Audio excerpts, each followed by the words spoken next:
Morning, Richard. Morning. It's Swedes today, or turnips as I should call them in Ireland. Swedes or turnips? I'd have known them as Swedes, so I'm coming through taking the biggest ones out Okay. and just trimming them off. And they literally just kind of sit on top of the soil, don't they? You can see them. They're a stem rather than a root, really. They're a stem, Yeah. not a root. A little bit of root fly damage there because that was on the edge. We just trimmed that off. There we go. And then chop the top off. And there we go. And that's it. Perfect size for the kitchen, really. They get a lot bigger, but they've got another month or two as growing. But I'm taking the biggest ones out. Keep JB in the kitchen happy. So when would we have sown these? They go in end of May, really. End of May. Similar to You can go earlier, but they can suffer a little bit from mildew then. mildew. So yeah, so it's good time, good time of year to put them in, and they come.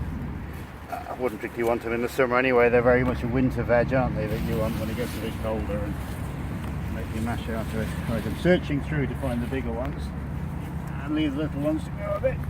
There we go. So would that grow bigger if we left it? A little bit bigger, but if I'm pulling them out, you see the others have more room. So they'll get I bigger. grew them quite close together to get maximum yield, and so they're not going to grow huge. Yeah. If I grew them wider apart, they'd be huge, but I mean, why would you want anything bigger than that in the kitchen, really? It's different if you're feeding livestock. But we're feeding That's human size. lovely guests, not Yeah. cows. And are they hard to grow? How do we keep them alive? Really, you saw a little bit of root fly damage on the first one. That's a problem. We had the net over them. I've taken the net off now because root fly have finished. Mildew if you put them in too early. Caterpillars will take the leaves, but you don't eat the leaves anyway. So they That's did not have a the problem. net. The net kept the caterpillars and the root fly off, but give them enough room is the thing. A lot of people grow them too close together, and they get little things the size of golf balls. Are they So- tastier like that, or does that make a difference? They'd be too small. I mean, I think they're always pretty much taste the same. That's an ideal sort of kitchen size for me.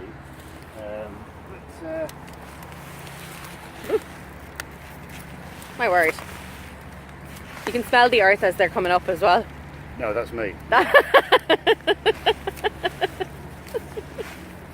I wash these overalls once a year.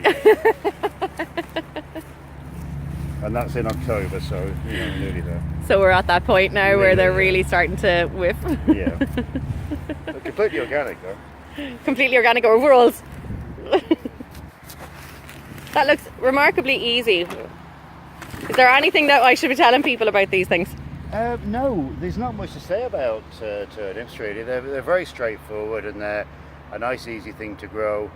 There's one thing actually, they can sometimes be horrible and rotten and smelly in the middle. It's called brown heart. Ugh. And that's caused by deficiency of a micronutrient called boron. Boron. Very common in Irish soil. We just use a lot of seaweed, and if you bring in compost from elsewhere, you're normally okay. If you're not, you can go to the trouble of putting borax on your soil, but you have to do it a very small amount. Borax like the soap? Yes, but you don't have to put too much on. So probably for domestic gardeners, the best thing is to buy like an organic type fertilizer, chicken manure pellets, whatever, and it has small amounts of boron in, and a bit of seaweed, and generally you're getting seaweed in with all the other things coming in as well. Perfect. Okay. Thanks very much, Richard.